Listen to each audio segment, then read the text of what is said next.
கிறிஸ்துவுக்குள்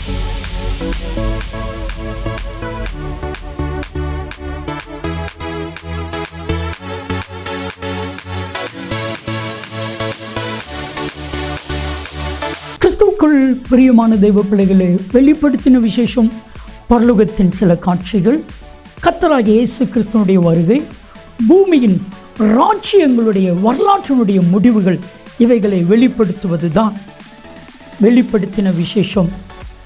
இதனுடைய ஆசிரியர் அப்போஸ்தலனாகிய யோவான் பத்மத்துவில் சிறை கைதியாக இருக்கும் பொழுது கிரேக்க மொழியிலே எழுதப்பட்டது. பெரும்பாலும் அடையாள மொழிகளிலே எழுதப்பட்ட இந்த புத்தகம் மதிப்பிற்குரிய டாக்டர் ரெவரண்ட் பால்ராஜ் அதிசயமணி அவர்கள் மூலமாக நமக்கு டிராஸ்டிவின் மக்களுக்கு இது போதிக்கப்படுகிறது. தெய்வ மனிதர், தெய்வனால் பரிசுத்த ஆவியானவரால் வல்லமையாய் பயன்படுத்தப்படுகிற இவர்கள் கருக்கலான சத்தியங்களையும் ஆழமான உண்மைகளையும் மறைவான மறைப்பொருட்களையும் வெளிப்படுத்தி நமக்கு சொல்லி புரியக்கூடிய நல்ல தெய்வ மனிதர். தொடர்ந்து பாருங்கள். கர்த்தர் அன்பு பால்ராஜ் அவர்களை வல்லமையாய் பயன்படுத்தி வருகிறார். இந்த வெளிப்படுத்தின விசேஷம் உங்களுக்கு மிகுந்த பிரயோஜனமாக இருக்கும். கர்த்தர் உங்களை ஆசீர்வதிப்பார். ஆண்டவருடைய பிரசன்னத்தில் மீண்டுமாக உங்களை காணும் பொழுது அதிக மகிழ்ச்சி அடைகிறேன். இந்நாளிலும் உங்கள் மத்தியில் வந்து உறவு கொள்ளவும் ஆண்டவருடைய வசனத்தை பகிர்ந்து கொள்ளவும் தருணம் கொடுத்து ஆண்டவரை துதிப்பதோடு உங்களுக்கு என்னுடைய நன்றியை நான் தெரிவித்துக் கொள்கிறேன். வெளிப்படுத்தல் விசேஷத்தின் செய்திகளை நாம் படித்து தியானித்து வருகிறோம். 21ஆம் அதிகாரத்திலே நாம் நிற்கிறோம். ஏற்கனவே முதலாவது செய்தியை இந்த அதிகாரத்திலே பார்த்து விட்டோம். புதிய வானம் புதிய பூமி சிருஷ்டிக்கப்பட்ட வரலாற்று காரியங்களை குறித்து நாம் கற்றோம். இன்றைக்கு தொடர்ந்து அதே செய்தியை நாம் தொடர்ந்து பார்க்க இருக்கிறோம். ஆதி ஆகமத்திலே பழைய வானம் பழைய பூமி, வெளிப்படுத்தல் விசேஷத்திலே புதிய வானம் புதிய பூமி. ஆதி ஆகமத்திற்கு வெளிப்படுத்தல் விசேஷத்திற்கு இந்த படைப்பின் காரியத்திலே வித்தியாசங்களை நாம் பார்க்கலாம். வெகுவாக நாம் சந்தோஷப்படலாம். ஆதி ஆகமத்திலே பழைய வானம் பழைய பூமி பழைய சிருஷ்டிப்பு, வெளிப்படுத்தல் விசேஷத்தில் புதிய வானம் புதிய பூமி புதிய சிருஷ்டிப்பு. ஆதி ஆகமத்திலே சூரியன் இருந்தது வெளிச்சம் கொடுப்பதற்காக. வெளிப்படுத்தல் விசேஷத்தில் பார்க்கும் பொழுது சூரியன் அங்கே தேவையே இல்லை, ஆண்டவரே நீதியின் சூரியனாக அங்கே இருந்தார் என்று சொல்லி 23ஆம் வசனத்தில் நாம் பார்க்கிறோம். ஆதி ஆகமத்திலே பார்க்கும் பொழுது இரவு இருந்தது, இரவு உண்டானது என்று சொல்லி பார்க்கிறோம். இங்கே வெளிப்படுத்தும் விசேஷத்தில் வரும் பொழுது இரவே அங்கே தேவையில்லை, முழுவதும் 24 மணி நேரம் அங்கே வெளிச்சம் இருந்ததாக 22ஆம் அதிகாரம் 5ஆம் வசனத்திலே நாம் காண்கிறோம். ஆதி ஆகமத்தில் கடல் இருந்தது என்று சொல்லி வாசிக்கிறோம். ஆனால் வெளிப்படுத்தும் விசேஷத்தில் கடல் அங்கே காணப்படவில்லை என்றும் கண்ணாடி கடல் அக்னி கடல் இருந்தது என்று சொல்லி மட்டுமே நாம் வேதத்திலே பார்க்கிறோம். பழைய ஏற்பாட்டிலே ஆதி ஆகமத்திலே மரணம் சம்பவித்தது என்று சொல்லி வேதம் சொல்லுகிறது. பாவத்தின் சம்பளம் மரணம். ஆனால் வெளிப்படுத்தும் விசேஷத்தில் 21ஆம் அதிகாரம் 4ஆம் வசனத்திலே மரணம் அங்கே இல்லவே இல்லை, நித்தியரோடு நித்தியமாக ஜனங்கள் வாசம் பண்ணினார்கள் என்ற கருத்தை நாம் பார்க்கிறோம். ஆதி ஆகமத்தில் மனிதன் பாவம் செய்ததினாலே ஏதேன் தோட்டத்தை விட்டு பரதீசை விட்டு நீக்கப்பட்டான் என்று சொல்லி நாம் காண்கிறோம். ஆனால் வெளிப்படுத்தும் விசேஷத்திலோ 22ஆம் அதிகாரம் 14ஆம் வசனத்திலே மீட்கப்பட்ட மனிதன் மீண்டும் பரதேசுக்குள் ஏற்றுக்கொள்ளப்பட்டான், சேர்க்கப்பட்டான் என்று வாசிக்கிறோம். 2 கள்ளர்கள் தொங்கினார்களே ஆண்டவரோடு சேர்ந்து. அதில் ஒருவன் மனம் திரும்பினான். அவனை பார்த்து ஆண்டவர் சொன்னார், இன்றைக்கு நீ என்னுடனே கூட பரதீசில் இருப்பாய் என்று மெய்யாகவே மெய்யாகவே நான் உனக்கு சொல்லுகிறேன் என்று சொன்னாரே. பின்னர் ஆதி ஆகமத்தில் பார்க்கும்பொழுது அங்கே கவலையும் கஷ்டமும் வேதனையும் இருந்தது என்று சொல்லி ஆதி ஆகமம் 3:17 நான் வாசிக்கிறோம். அப்பேற்பட்ட கவலையோ கஷ்டமோ வேதனையோ வெளிப்படுத்தும் விசேஷத்தில் இல்லை, புதிய வானம் புதிய பூமியில் இல்லை என்று சொல்லி 21ஆம் அதிகாரம் 4ஆம் வசனத்திலே நாம் காண்கிறோம். ஆனால் பழைய ஏற்பாட்டிலே ஆதி ஆகமத்திலே தாகம் இருந்தது, ஆனால் வெளிப்படுத்தும் விசேஷத்திலோ தாகம் இல்லை, தாகம் இராது என்று கூறப்பட்டிருக்கிறது. காரணம், ஆதி ஆகமத்தில் உள்ள மனிதர்களெல்லாம் மாம்சத்தில் இருந்தவர்கள்.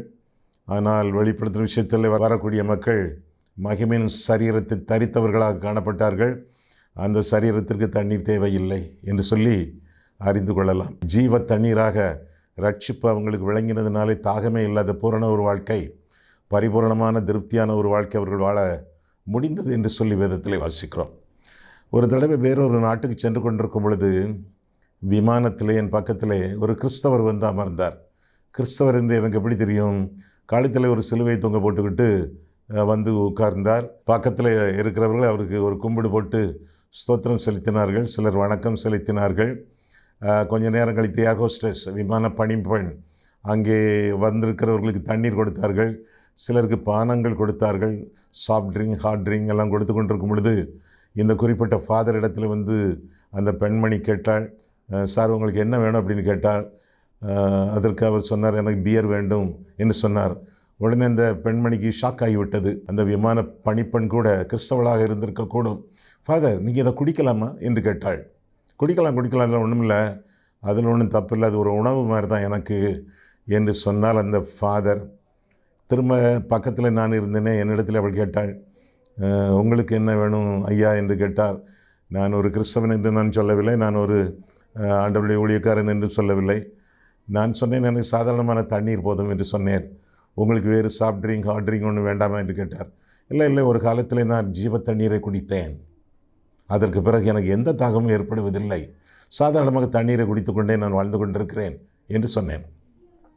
ஜீவ தண்ணீர், ரட்சிப்பு, அது நம்முடைய வாழ்க்கையை நிரப்பும் பொழுது நம்முடைய வாழ்க்கையில் எந்த விதமான ஒரு தாகமோ பசியோ இல்லாமல் நிச்சயமாக ஆண்டவருக்கு மகிமையாக நித்தியமாக வாழலாம் என்று அவளிடத்தில் சொல்லி முடித்த பொழுது அந்த ஃபாதர் ஒரு பார்வை என்னை பார்த்தார்.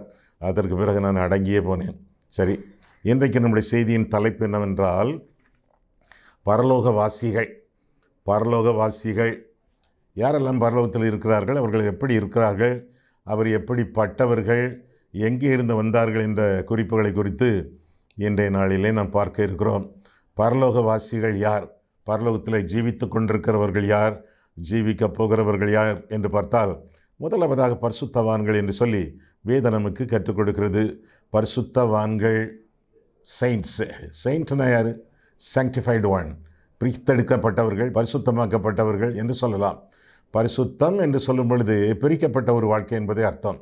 எ separated person, a holy person is a separated person, separated from sin and set apart for God. பாவத்திலிருந்து பிரித்தெடுக்கப்பட்டு தேவனுக்கென்று பிரத்யேகப்படுத்தப்பட்டவர்கள் பரிசுத்தவான்கள் என்று அறிந்து கொள்ள வேண்டும். சரி, இதை இங்கே வாசிக்கலாம். 24ஆம் வசனம் பாருங்கள். வெளிப்படுத்தின விசேஷம் 21. வெளிப்படுத்தின விசேஷத்திலே நம்முடைய விரல் இருக்கட்டும், புக் மார்க் போல அடிக்கடி வெளிப்படுத்தின விசேஷம் 21க்கு வருவோம். ஆங்காங்கே பல வசனங்களுக்கு நாம் தாவினாலும் திரும்ப திரும்ப வெளிப்படுத்தின விசேஷம் 21ஆம் அதிகாரத்திற்கு வந்து விடுவோம். சரியா? 24ஆம் வசனம் பாருங்கள். வெளிப்படுத்தின விசேஷம் 21, 24. ரட்சிக்கப்படுகிற ஜனங்கள், ரட்சிக்கப்பட போகிற ஜனங்கள் என்று சொல்லப்படவில்லை, ரட்சிக்கப்பட்ட ஜனங்கள் என்று சொல்லப்படவில்லை. ரட்சிக்கப்படுகிற நிகழ்காலத்திலே, நிகழ்தொடர்காலத்திலே சொல்லப்பட்டிருப்பதாக பார்க்கிறோம். ரட்சிக்கப்படுகிற ஜனங்கள் அதன் வெளிச்சத்திலே நடப்பார்கள். அதன் வெளிச்சத்திலே, வெளிச்சம் என்பது பரிசுத்தத்தை குறிப்பிடக்கூடிய ஒரு வார்த்தையாகும். ரட்சிக்கப்படுகிற ஜனங்கள் அதன் வெளிச்சத்திலே நடப்பார்கள், பரிசுத்தவான்கள். பூமியின் ராஜாக்கள் தங்கள் மகிமையையும் கனத்தையும் அதற்குள்ளே கொண்டு வருவார்கள் என்று சொல்லி வேதத்தில் நான் வாசிக்கிறோம். சரி, ரட்சிக்கப்படுகிறவர்கள், பட்டவர்கள் அல்ல, படுகிறவர்கள். அப்போ நிகழ்தொடர் காலத்திலேயே இந்த பரிசுத்தவான்களுடைய ஆரம்ப வாழ்க்கை குறித்து பார்க்கிறோம். ஆரம்ப வாழ்க்கை என்ன? அவர்கள் ரட்சிக்கப்பட்டவர்கள், ஆண்டவருக்கு தங்களை ஒப்பு கொடுத்து ஆண்டவருக்காக வாழ்கிறவர்கள். அப்போ ரட்சிக்கப்படுகிறவர்கள் என்று சொல்லும் பொழுது ரட்சிக்கப்பட்டவர்கள், ரட்சிக்கப்பட்டு கொண்டிருக்கிறவர்கள், ரட்சிக்கப்பட போகிறவர்கள் என்று 3 காலத்திலும் அவர்கள் வருகிறார்கள் என்று சொல்லி வேதத்திலிருந்து நாம் விளங்கிக் கொள்கிறோம். முக்கியமாக அவர்கள் வெளிச்சத்தில் நடக்கக்கூடியவர்கள், சாதாரணமான ஜனங்கள் மட்டுமல்ல, ராஜாக்கள் கூட. மீண்டும் அந்த வசனம் 24. ரட்சிக்கப்படுகிற ஜனங்கள் அதன் வெளிச்சத்திலே நடப்பார்கள்.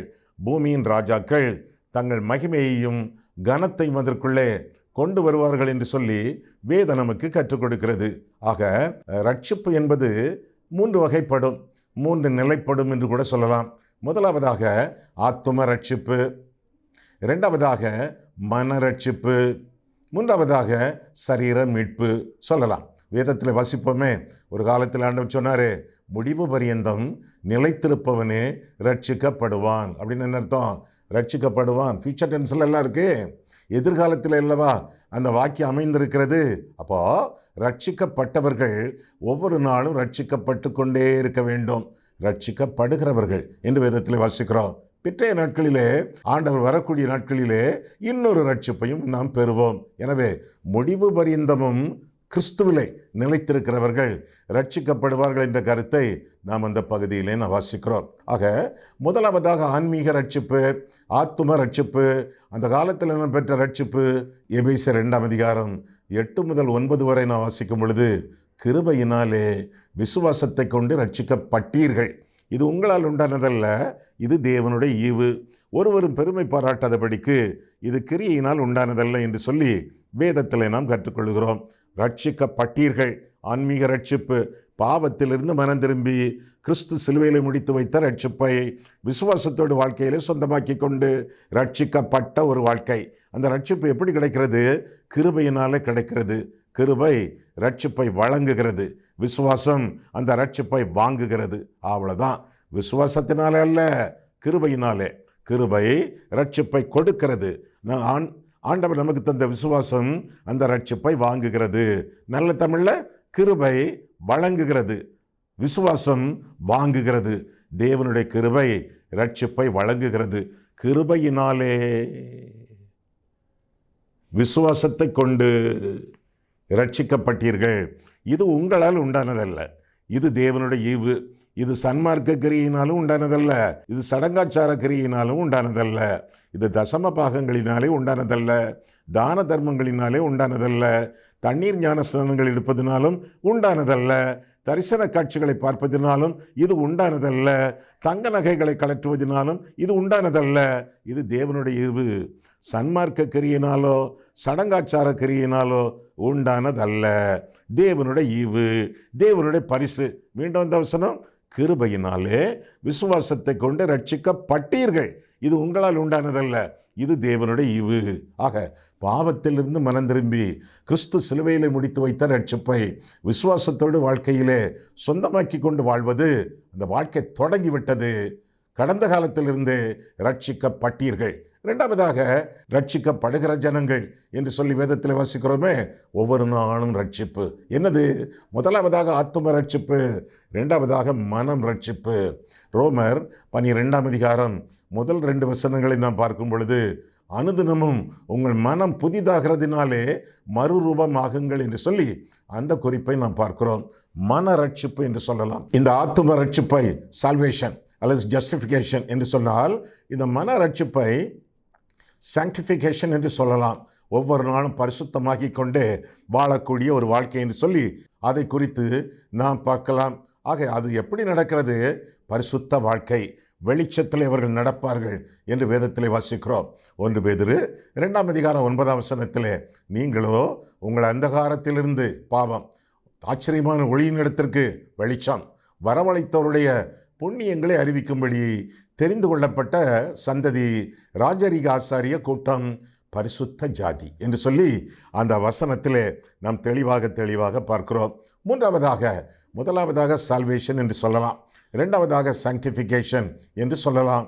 முதலாவதாக ஆத்தும ரட்சிப்பு, இரண்டாவதாக மன ரட்சிப்பு, மூன்றாவதாக சரீர ரட்சிப்பு, சரீர மீட்பு என்று சொல்லி வேதம் கற்றுக் கொடுக்கிறது. எங்கே? ரோமர் 8ஆம் அதிகாரம் பாருங்கள்.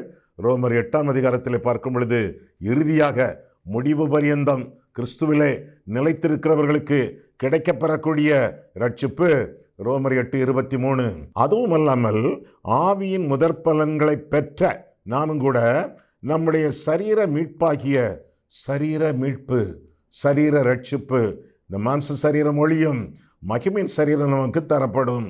சரீர மீட்பாகிய புத்திர சுவீகாரம் வருகிறதற்கு காத்திருந்து நமக்குள்ளே தவிக்கிறோம். எதிர்காலத்தில் நடைபெறக்கூடிய இன்னொரு ரட்சிப்பு, அதை என்ன சொல்லலாம்? குளோரிஃபிகேஷன் என்று சொல்லலாம். ஆத்தும ரட்சிப்பை சால்வேஷன் என்று சொல்லலாம், மன ரட்சிப்பை சாங்டிஃபிகேஷன் என்று சொல்லலாம், சரீர மீட்பை குளோரிஃபிகேஷன் என்று சொல்லலாம், மகிமைப்படுதல் என்று அதை அழைக்கலாம். சரி, ஆக முதலாவதாக இந்த பரிசுத்தவான்கள் ரட்சிக்கப்படுகிறவர்கள், இரண்டாவதாக மகிமைப்படுத்துகிறவர்கள் என்று சொல்லியும் இந்த பகுதியிலே 24ஆம் வசனத்திலும் 26ஆம் வசனத்திலும் 2 விதமான மக்கள் கர்த்தரை மகிமைப்படுத்தக்கூடிய காட்சியை நாம் காண்கிறோம். 24 ரட்சிக்கப்படுகிற ஜனங்கள் அதன் வெளிச்சத்தில் நடப்பார்கள். பூமியின் ராஜாக்கள் தங்கள் மகிமையையும் கனத்தையும் அதற்குள்ளே கொண்டு வருவார்கள். இது பூமியின் ராஜாக்களா? 26 பாருங்க, உலகத்தாருடைய மகிமையையும் கனத்தையும் அதற்குள்ளே கொண்டு வருவார்கள் என்று சொல்லியும் பார்க்கிறோம். ஆக முதலாவதாக ராஜாக்கள் கொண்டு வருகிறார்கள். இரண்டாவதாக உலகத்தாரும் அந்த மகிமையை ஆண்டவருக்கு கொடுப்பதிலே ஜாக்கிரதையாக ஜீவிக்கிறார்கள் என்று சொல்லி வேதம் நமக்கு கற்றுக் கொடுக்கிறது. சரி, ஆண்டவரை நாம் மகிமைப்படுத்துகிறோமா? இந்த பூவுலகத்தில் நாம் வைக்கப்பட்டிருக்கிறோமே, இந்த பூமியிலே நாம் வாழ்கிறோமே, ஆண்டவரை நாம் மகிமைப்படுத்தி ஜீவித்து கொண்டிருக்கிறோமா? படைத்தான் படைப்பெல்லாம் மனுவுக்காக, மனுவை படைத்தான் தன்னை வணங்க என்று சொல்லி நாம் அறிந்திருக்கிறோமே. பெரியவர்களெல்லாம் அப்படி சொல்லி காட்டியிருக்கிறார்களே. ஆண்டவரை மகிமைப்படுத்துகிறோமா? We are created for God's glory. ஆண்டவரை மகிமைப்படுத்துவதற்காக இந்த உலகத்தில் வைக்கப்பட்டிருக்கிறோம் என்பதை அறிந்து கொள்ள வேண்டும். ஐயா, கர்த்தரை மகிமைப்படுத்துவது என்றால் என்ன? ஆண்டவரை மகிமைப்படுத்தவில்லை என்றால் ஆண்டவரை மறுதலித்து வாழ்கிறோம் என்பது பொருளாகும். எனவே மறுதலித்து வாழாமல் அவரை மகிமைப்படுத்தி வாழ வேண்டியது நம்முடைய கடமை என்று சொல்லி வேதம் நமக்கு கற்றுக் கொடுக்கிறது. ஆண்டவரை மகிமைப்படுத்துதல் என்றால் முதலாவதாக மனம் திரும்புதல். பாவத்திலிருந்து மனம் திரும்பி ஆண்டவரை இரட்சகராக ஏற்றுக்கொண்டு வாழக்கூடிய ஒரு வாழ்க்கை. யோவான் 1:14 பார்க்கும் பொழுது, அந்த வார்த்தை மாம்சமாகி கிருபையினால் சத்தியத்தினாலே நிறைந்தவராய் நமக்குள்ளே வாசம் பண்ணினார், அவருடைய மகிமையை கண்டோம் என்று சொல்லி வாசிக்கிறோம். ஆண்டவருடைய மகிமையை பெற்றவர்கள் ஆண்டவரை தங்களுடைய வாயினாலும் வாழ்க்கையினாலும் மகிமைப்படுத்தி வாழ வேண்டியது கடமையாகும். முதலாவதாக மனம் திரும்புதலின் மூலமாக, இரண்டாவதாக மன உண்மையோடு ஜீவிப்பதின் மூலமாக.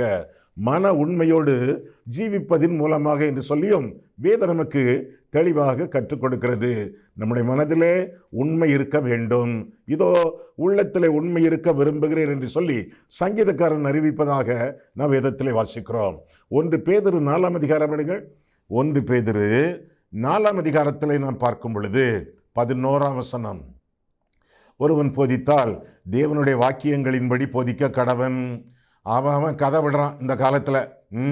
பிரசங்கன்னு எடுத்துக்கிட்டு ஒரு வசனத்தை வாசித்துட்டு 2-3 பாட்டையும் பாடிட்டு, நான் அங்கே போனேன் அது நடந்துச்சு, இங்கே போனேன் இது நடந்துன்னு சொல்லி வசனமே இல்லையே. வசனம் இல்லாத பிரசங்கங்கள். தேவனுடைய வசனத்திற்கு பஞ்சம் வரும் என்று சொல்லி வேதம் சொல்லுகிறது. பஞ்சம் எப்பொழுதோ வந்தாச்சே, இப்ப எல்லாமே கதை தானே. கதை கலக்கக்கூடிய பிரசங்கிமார்கள், கதை கலக்கக்கூடிய போதகர்கள். வேத வாக்கியங்களின்படி போதிக்க கடவன். ஒருவன் உதவி செய்தால் தேவன் தந்தருளும் பலத்தின்படி செய்ய கடவன். எல்லாவற்றிலேயும் இயேசு கிறிஸ்து மூலமாய் தேவன் மகிமைப்படும்படியே செய்வீர்களாக. அவருக்கே மகிமையும் வல்லமையும் சதா காலங்களில் உண்டாயிருப்பதாக. ஆமென் என்று சொல்லி வேதத்திலே வாசிக்கிறோம். ஆக ஆண்டவருக்கு செய்யக்கூடிய காரியங்களை, ஆண்டவருக்காக சொல்லக்கூடிய காரியங்களை ஆண்டவருடைய மகிமைக்கு ஏதுவாக சொல்லத்தக்கதாக உண்மையோடு நடந்து கொள்ள வேண்டியது, மன உண்மையோடு நடந்து கொள்ள வேண்டியது நம்முடைய கடமை என்று சொல்லி வேதம் நமக்கு கற்றுக் கொடுக்கிறது. மூன்றாவதாக ஆண்டவரை மகிமைப்படுத்துவது எப்படி? மனப்பூர்வம். எதில் மனப்பூர்வம்? மல்கியா எடுங்கள். மல்கியா தீர்க்கதரிசியின் புஸ்தகம், மல்கியா தீர்க்கதரிசியின் புஸ்தகம் 1 மல்கியா 1 நாம் பார்க்கும் பொழுது 5 மல்கியா 1:5. இதை உங்கள் கண்கள் காணும், அப்பொழுது நீங்கள் கர்த்தர் இஸ்ரவேலுடைய எல்லை துவக்கி மகிமைப்படுத்தப்படுவார் என்பீர்கள். கர்த்தரை மகிமைப்படுத்தக்கூடிய காட்சியை பார்க்கிறோம். பலவிதமான மகிமைப்படுத்துதல்கள் தொடர்ந்து 6 சொல்லப்படுகின்றன. முக்கியமாக 11 பாருங்கள். 11 சூரியன் உதிக்கிற திசை தொடங்கி கிழக்கு, அது அஸ்தமிக்கிற திசை வரைக்கும் மேற்கு, என் நாமம் ஜாதிகளுக்குள்ளே மகத்துவமாய் இருக்கும். எல்லா இடங்களிலும் என் நாமத்துக்கு தூபமும் சுத்தமான காணிக்கையும் செலுத்தப்படும். என் நாமம் ஜாதிகளுக்குள்ளே மகத்துவமாய் இருக்கும் என்று சேனைகளின் கர்த்தர் சொல்லுகிறார் என்று சொல்லி வேதத்திலே தெளிவாக வாசிக்கிறோம். கர்த்தருக்கு கொடுக்கக்கூடிய காணிக்கை மனப்பூர்வமான காணிக்கையாக இருக்க வேண்டும் என்று சொல்லி வேதம் கற்றுக் கொடுக்கிறது. விசனத்தினால் அல்ல, கட்டாயத்தினால் அல்ல, கர்த்தருக்கு உகந்த காணிக்கையை அவருடைய மகிமைக்கு ஏற்ப, கனத்திற்கு ஏற்ப வழங்க வேண்டியது நம்முடைய கடமை என்று சொல்லி வேதம் நமக்கு கற்றுக் கொடுக்கிறது. கர்த்தர் காணிக்கையின் மேல் கருத்துள்ளவர். காணிக்கை பட்டியை பார்த்து கொண்டே இருக்கிறார். காணிக்கை போடும் கரங்களை 7 கண்கள் மூலமாக பார்த்து கொண்டிருக்கிறார். அவருடைய கண்கள் காண்கின்றன. காணிக்கை என்ற வார்த்தை ஒரு நல்ல தமிழ் வார்த்தை. அதை ஒரு வார்த்தை என்று சொல்வதை விட அதை ஒரு ஜெபம் என்று சொன்னால் சால பொருந்தும். காணிக்கை என்ற வார்த்தையிலே 3 தமிழ் வார்த்தைகள், காண், இக், கை. காணிக்கை. காண்னா என்ன அர்த்தம்? காண்பீராக. யார்கிட்ட சொல்றோம்? ஆண்டவர்கிட்ட. இக்குன்னா என்ன அர்த்தம்? இந்தன்னு அர்த்தம். கைன்னா என்ன அர்த்தம்? கை, கரம் என்று அர்த்தம். அப்ப காணிக்கைன்னா என்ன அர்த்தம்? ஆண்டவரே, இந்த கையை காண்பீராக என்று சொல்லித்தானே காணிக்கை போட்டுக் கொண்டிருக்கிறோம். எனவே காணிக்கையினாலே ஆண்டவரை கனப்படுத்த வேண்டியது நம்முடைய கடமை என்று சொல்லி வேதம் நமக்கு கற்றுக் கொடுக்கிறது. எதை விதைக்கிறீர்களோ அதை அறுப்பீர்கள். எவ்வளவு விதைக்கிறீர்களோ அதற்கேற்ப அறுப்பீர்கள். மனதில் வைத்துக் கொள்ளுங்கள். ஐயா, நாங்கள்லாம் ஏழைகள். ஐயா, ஏழைகள்னா என்ன அர்த்தம் தெரியுமா? கீழ்ப்படியாத முட்டாள்கள் அர்த்தம். யாரு ஏழையா இருக்க முடியும்? கிறிஸ்தவர்கள் மத்தியிலே. என் ஆலயத்தில் ஆகாரம் உண்டாயிருக்கும்படி தசம பாகத்தை எல்லாம் பண்டக சாலையில கொண்டு வா, வானத்தின் பலகணிகளை திறந்து இடங்கொள்ளாமல் போக மட்டும் உன்னை ஆசீர்வதிப்பேன் என்று சொல்லி ஆண்டவர் கூறியிருக்கிறாரே. மல்கியா 3ஆம் அதிகாரம் 8ஆம் வசனம் முதல் 10ஆம் வசனம் வரை இடங்கொள்ளாமல் போக மட்டும் ஆசீர்வாதம். எப்படி ஏழையாக இருக்க முடியும்? என் நாமத்தினாலே நீ எதை கேட்டாலும் 100 தருவேன் என்று சொல்லி ஆண்டவர் சொல்லி இருக்கிறாரே. மார்க் 10. 100 எப்படி ஏழையாக இருக்க முடியும்? யார் ஏழைகள்? 100 பெற கீழ்ப்படியாதவர்கள். இடங்கொள்ளாமல் போக மட்டும் ஆசீர்வாதம் பெற கீழ்ப்படியாதவர்கள் கிறிஸ்தவ ஏழைகள். ஆண்டவரே, ஒரு விசுவாசியை, ஒரு ஊழியக்காரனை ஏழையாக அழைத்தால் ஒழிய எந்த ஒரு கிறிஸ்தவனும், எந்த ஒரு விசுவாசியும் ஏழையாக இருக்க முடியாது. ஏழையா அப்படின்னா கீழ்ப்படியாத முட்டாள் என்று அர்த்தம். காணிக்கை விஷயத்திலே ஜாக்கிரதையோடு இருங்கள். கர்த்தரை கனம் பண்ணுங்கள். மீண்டும், எதை விதைக்கிறீர்களோ அதை அறுப்பீர்கள். எவ்வளவு விதைக்கிறீர்களோ அதற்கேற்ப அறுப்பீர்கள். விருப்பத்தின்படி ஆசீர்வாதம் அல்ல, விதைப்பதின்படி ஆசீர்வாதம். We are blessed not according to our need but according to our seed என்பதை புரிந்து கொண்டு, விதைப்பதற்கு ஏற்ப நமக்கு ஆசீர்வாதம் என்பதை புரிந்து கொண்டு ஆண்டவருக்கு மகிமையாக வாழ வேண்டியது நம்முடைய கடமை. இன்னும் 4வதாக எப்படி நாம் ஆண்டவரை மகிமைப்படுத்தலாம் என்று பார்த்தால், யோவான் 15ஆம் அதிகாரம். யோவான் 15ஆம் அதிகாரத்தில் நாம் பார்க்கும் பொழுது, யோவான் எடுத்துட்டீங்களா? யோவான் 15ஆம் அதிகாரம் 8ஆம் வசனம். நீங்கள் மிகுந்த கனிகளை கொடுப்பதினால் என் பிதா மகிமைப்படுவார், எனக்கும் சீஷராயிருப்பீர்கள். மிகுந்த கனிகளை கொடுப்பதினாலே, முக்கியமாக 2 கனிகள். ஏராளமான கனிகள் உண்டு வேதத்தில். முக்கியமாக 2 கனிகள். ஒன்று ஆவியின் கனி, அடுத்தது அருட்பணியின் கனி, ஊழியத்தின் கனி. ஒன்று ஜீவியத்தின் கனி, அடுத்தது ஊழியத்தின் கனி. ஆவியின் கனி கலாத்தியர் 5:22 முதல். ஆவியின் கனியோ அன்பு, சந்தோஷம், சமாதானம், நீடிய பொறுமை, தயவு, நற்குணம், விசுவாசம், சாந்தம், இச்சையடக்கம். நம்முடைய ஜீவியத்திலிருந்து கிளர்ந்தெழும்பும் கனி, கனியின் அம்சங்கள் 9 காரியங்கள் சொல்லப்பட்டிருக்கின்றன. 9 மட்டுமா? எபேசியர் 5:9 அங்கே 3 பார்க்கிறோம். பிலிப்பியர் 2ஆம் அதிகாரம் அங்கே பலவற்றை நாம் பார்க்கிறோம். ஆவியின் கனி, ஜீவியத்தின் கனி. 2வதாக அருட்பணியின் கனி. எங்கே வாசிக்கிறோம்? யோவான் 15ஆம் அதிகாரம் 16ஆம் வசனம். நீங்கள் போய் கனி கொடுக்கும்படி உங்களை ஏற்படுத்தினேன் என்று சொல்லி ஆண்டவர் சொல்கிறார். இருக்கிற இடத்துல மட்டுமல்ல, எழும்பி பிரகாசிக்க வேண்டியது. ஏனென்றால் நம்முடைய தேவம் சமீபத்திற்கு மாத்திரமல்ல, தூரத்திற்கும் ஆண்டவர். எழும்பி புறப்பட்டு போய் கனி கொடுக்க வேண்டியது, ஆத்தும ஆதாயம் பண்ண வேண்டியது உங்களுடைய கடமை, என்னுடைய கடமை. எனவே மிகுந்த கனிகளை கொடுப்பதினாலே ஜீவியத்தின் கனி, ஊழியத்தின் கனி, ஆவியின் கனி, அருட்பணியின் கனி, மிகுந்த கனிகளை கொடுப்பதனாலே ஆண்டவரை மகிமைப்படுத்தலாம் என்று சொல்லி வேதம் நமக்கு கற்றுக் கொடுக்கிறது. அது மட்டுமல்ல, மாசற்ற கனி, மாசற்ற வாழ்க்கை வாழ்வதன் மூலமாக தேவனுக்கு கொடுக்கக்கூடிய கனி என்று சொல்லி வேதத்தில் வாசிக்கிறோம். 1 கொரிந்தியர் பாருங்கள்.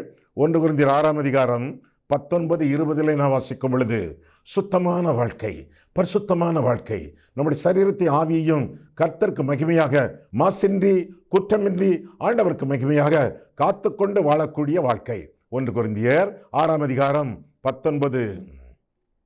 உங்கள் சரீரமானது நீங்கள் தேவனாலே பெற்றும் உங்களில் தங்கியும் இருக்கிற பரிசுத்த ஆவியினுடைய ஆலயமாக இருக்கிறது என்றும் நீங்கள் உங்களுடையவர்கள் அல்ல என்றும் அறியீர்களா?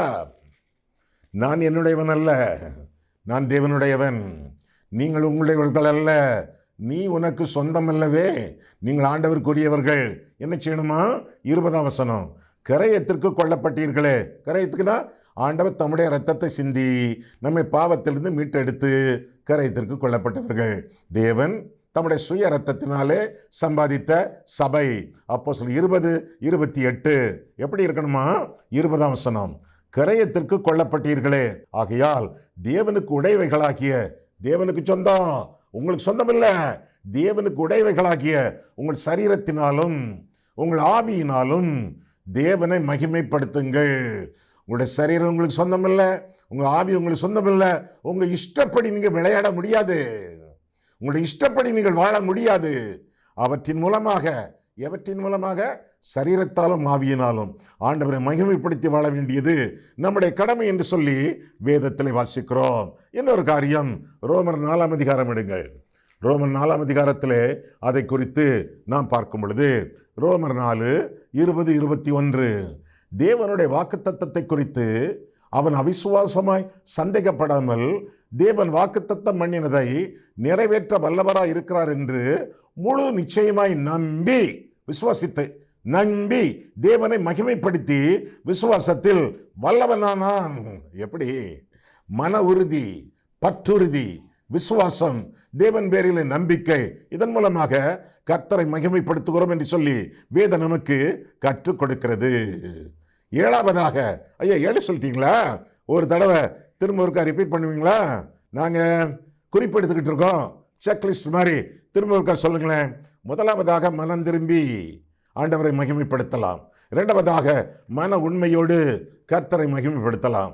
3ஆவதாக மனப்பூர்வமான காணிக்கை கொடுத்து கர்த்தரை மகிமைப்படுத்தலாம். 4ஆவதாக மிகுந்த கனிகளை ஆண்டவருக்கு கொடுப்பதினாலே மகிமைப்படுத்தலாம். 5ஆவதாக மாசற்ற வாழ்க்கை, தூய வாழ்க்கை, பரிசுத்த வாழ்க்கை வாழ்வதன் மூலமாக கர்த்தரை மகிமைப்படுத்தலாம். மன உறுதியோடு, 6ஆவதாக மன உறுதியோடு விசுவாசத்தோடு பற்றுறுதி கொண்டு ஆண்டவரை மகிமைப்படுத்தலாம். 7ஆவதாக மறவா துதி, எப்பொழுதும் துதி செலுத்தி ஆண்டவரை மகிமைப்படுத்தலாம் என்று சொல்லி 50வது சங்கீதம் 28ஆம் வசனத்திலே, 1 தெசலோனிக்கேயர் 5ஆம் அதிகாரம் 18ஆம் வசனத்திலே பார்க்கிறோம். ஸ்தோத்திர பலியிடுகிறவன் என்னை மகிமைப்படுத்துகிறான், நன்மையிலே நன்றி, துன்பத்திலே துதி, எல்லாவற்றிலும் தேவனை ஸ்தோத்திரியுங்கள், அப்படி செய்வதே உங்களை குறித்து தேவனுக்கு சித்தமாக இருக்கிறது என்று சொல்லி வேதத்திலே வாசிக்கிறோம். மறவா துதி, ஒவ்வொரு நாளும் ஒவ்வொரு வேளையும் ஆண்டவருக்கு துதி செலுத்தி வாழ்வது. நம்முடைய உதடுகள் ஆண்டவருக்கு மகிமை செலுத்தக்கூடிய அளவிலே முணுமுணுத்து கொண்டே இருப்பது. ஒரு ஃபோன் கால் வருகிறது, ஹலோ என்று சொல்வதற்கு பதிலாக பிரைஸ் தி லார்ட் என்று இருதயத்தில் சொல்லிவிட்டு திரும்ப ஹலோ என்று சொல்வது. இதெல்லாம் தேவனை மகிமைப்படுத்தக்கூடிய எத்தனங்கள் என்று சொல்லி நம் வேதத்திலிருந்து தெளிவாக விளங்கி கொள்கிறோம். யோவான் 21ஆம் அதிகாரம் பாருங்கள். யோவான் 21ஆம் அதிகாரம் பார்க்கும் பொழுது 8வது காரணமும் அங்கே சொல்லப்பட்டிருக்கிறது. யோவான் 21ஆம் அதிகாரம் 19ஆம் வசனத்தை பார்க்கும் பொழுது, இன்ன விதமான மரணத்தினாலே அவன் தேவனை மகிமைப்படுத்த போகிறான் என்பதை குறிக்கும்படியாக இப்படி சொன்னார். அவர் இதை சொல்லிய பின்பு அவனை நோக்கி என்னை பின்பற்றி வா என்று ஆண்டவர் சொன்னதாக, சீமோன் பேதுருவினிடத்தில் சொன்னதாக பார்க்கிறோம். நம்முடைய மரணம் ஆண்டவரை மகிமைப்படுத்த வேண்டும். நம்முடைய ஆத்துமா பிசாசின் கையிலே போகாமல் நம்முடைய ஆத்துமா ஆண்டவர் கையிலே போக வேண்டும். நம்முடைய ஆவி, ஆத்துமா, சரீரம் எல்லாவற்றையும் ஆண்டவருக்கு அர்ப்பணித்து நம்முடைய மரணத்தின் மூலமாகவும் ஆண்டவர் மகிமைப்பட வேண்டும் என்று சொல்லி வேதம் நமக்கு தெளிவாக கற்றுக் கொடுக்கிறது. ஆக என்னெல்லாம் பார்த்தோம் இதுவரை? முதலாவதாக பரிசுத்தவான்கள் பரலோகவாசிகள் என்று சொல்லி வேதம் நமக்கு கற்றுக் கொடுக்கிறது. 22ஆம் அதிகாரம் பாருங்கள். வெளிப்படுத்தும் விசேஷம் 22ஆம் அதிகாரத்தை நாம் பார்க்கும் பொழுது அங்கே 12ஆம் வசனத்தை நாம் பார்க்கையில், இதோ சீக்கிரமாய் வருகிறேன், அவனவனுடைய கிரியைகளின்படி அவனவனுக்கு நான் அளிக்கும் பலன் என்னோட கூட வருகிறது என்று சொல்லி ஆண்டவர் திருமணம் பெற்றுவதாக வேதத்திலே நாம் வாசிக்கிறோம். ஆக பரிசுத்தவான்கள், ஆண்டவரை மகிமைப்படுத்தக்கூடியவர்கள், ஆண்டவரை எப்பொழுதும் துதித்துக் கொண்டிருக்கக்கூடிய அளவிலே ஆண்டவர் அவர்களை தகுதிப்படுத்துவார் என்று சொல்லி வேதம் கற்றுக் கொடுக்கிறது. பரலோகவாசிகள் அவர்கள் யார்? பரிசுத்தவான்கள். அந்த பரிசுத்தவான்கள் யார்? ரட்சிக்கப்படுகிறவர்கள், ஆத்தும ரட்சிப்பை பெற்றவர்கள், மன ரட்சிப்பை பெற வேண்டும். மன ரட்சிப்பை பெறுகிறவர்கள் சரீர மீட்பை அடைய வேண்டும். அதற்கு ஆண்டவராக இயேசு கிறிஸ்துவை சொந்த ரட்சகராக ஏற்றுக்கொண்டு அவரிலே நிலைத்திருந்து ஆண்டவருக்கு மகிமையாக வாழ வேண்டும். ஆக முதலாவதாக ரட்சிக்கப்படுகிறவர்கள், இரண்டாவதாக ஆண்டவரை மகிமைப்படுத்துகிறவர்கள். மகிமையின் எத்தனைகளை குறித்து 8 காரியங்களை நாம் பார்த்தோமே. அந்த காரியங்களை எல்லாம் மனதில் வைத்து திரும்ப திரும்ப ஒவ்வொன்றாக அசை போட்டு இதற்கெல்லாம் நான் கீழ்ப்படிந்து வாழ்கிறேனா என்று சொல்லி ஆண்டவருடைய சமூகத்தில் சிந்தித்து பார்த்து ஆண்டவருக்கு மகிமையாக வாழ்வது நம்முடைய கடமை. ஏதாவது ஒரு பாயிண்ட்ல அந்த 8 காரியங்களிலே ஏதாவது ஒன்றிலே குறை இருந்தாலும் ஆண்டவரிடத்தில் சொல்லுங்கள். ஆண்டவரே, இந்த காரியத்தில் நான் குறைவுபட்டிருக்கிறேன், இந்த காரியத்தின் மூலமாக உம்மை மகிமைப்படுத்த மறந்து விட்டேன், அல்லது அரைகுறையாக உம்மை மகிமைப்படுத்தி கொண்டிருக்கிறேன். பூரண மகிமையை உமக்கு செலுத்தி ஒரு பூரண கிறிஸ்தவனாக நான் வாழ விரும்புகிறேன் என்று சொல்லி ஆண்டவருடைய சமூகத்திலே உங்களுடைய வாழ்க்கையை அர்ப்பணித்து வாழும் பொழுது உங்களுடைய வாழ்க்கை ஆசீர்வாதமாக இருக்கும், உங்களுடைய ஜீவியம் ஆனந்தமாக இருக்கும், கர்த்தருக்கு மகிமை கிடைக்கும், ஆண்டவருடைய இருதயத்திற்கு மகிழ்ச்சி கிடைக்கும். அப்பேற்பட்ட சிறப்புகளை ஆண்டவருடைய சமூகத்திலே அர்ப்பணிக்கத்தக்கதாக வாழ்வீர்களாக. கண்களை மூடுவோம், கர்த்தரை பார்ப்போம். அன்புள்ள ஆண்டவரே, உம்முடைய வசனங்களை ஆராயவும் எங்கள் வாழ்க்கையை ஆராயவும் உம்முடைய சந்நிதியிலே எங்களை அழைத்து வந்தீர். அதற்காக நன்றி செலுத்துகிறோம் சுவாமி. பரலோகவாசிகள் எப்படிப்பட்டவர்கள் என்று நாங்கள் சிந்திக்க ஆண்டவர் எங்களுக்கு கிருபை கொடுத்தீர். அதற்காக ஸ்தோத்திரம் செலுத்துகிறோம் சுவாமி. நாங்கள் ரட்சிக்கப்பட்டவர்களாக, ரட்சிக்கப்படுகிறவர்களாக, ரட்சிக்கப்பட இருக்கிறவர்களாக ஜீவிக்கத்தக்கதாக கிருபை செய்யும் ஆண்டவரே. எங்களுடைய வாழ்க்கையில் உம்மை மகிமைப்படுத்தி உமக்கு மகிமையாக ஜீவிக்கத்தக்கதாக கிருபை செய்யும் கர்த்தாவே. எங்களுடைய ஜீவியத்திலே ஒன்று உம்முடைய வருகை முந்தும், அல்லது எங்களுடைய வாழ்க்கையின் இறுதி முந்தும். 2 ஒன்று காயத்தமாக இருக்கத்தக்கதாக உம்முடைய மகிமையே, உம்முடைய மகிழ்ச்சியே எங்களுடைய வாழ்க்கையின் குறிக்கோளாக கொண்டு நாங்கள் வாழத்தக்கதாக எங்களை ஆசீர்வதியும். இயேசு கிறிஸ்துவின் நாமத்தில் ஜெபிக்கிறோம் பிதாவே, ஆமேன்.